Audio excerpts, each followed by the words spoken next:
In the verses we will read today, we witness as Jesus tells the story of a master and a servant. The master sent his servant out to plow the field and feed the cattle. Then, when he comes into the field, the master demands that the servant put on an apron and prepare his supper.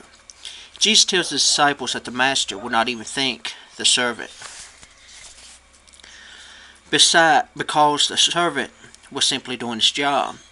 The people of the entitlement society we live in today would have to fit in that type of environment.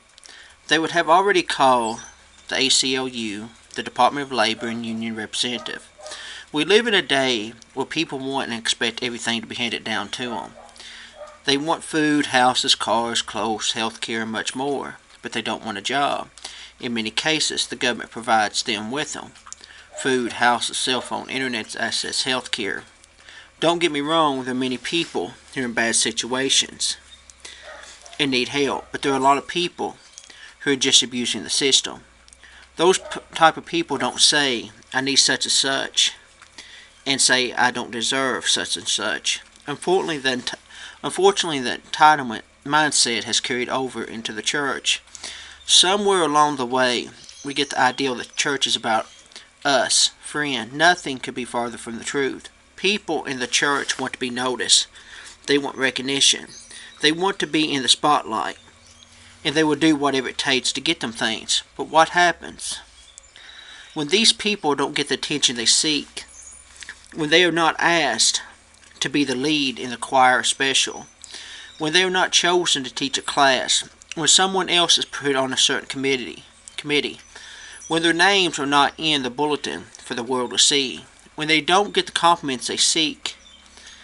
Then these things don't happen. Things get ugly. What things happen? Trouble.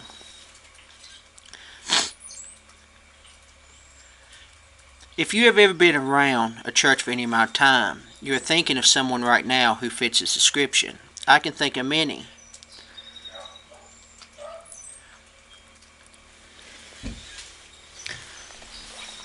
But it's not about us. It's about God. It's about being a servant today. It's about being willing to serve.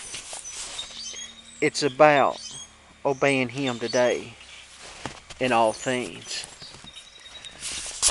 If you want to see the marvelousness of life, we've got to look at what God can do. And we've got to let God take control of our life and be willing to serve. And not be master of all, but be willing to serve the Lord today.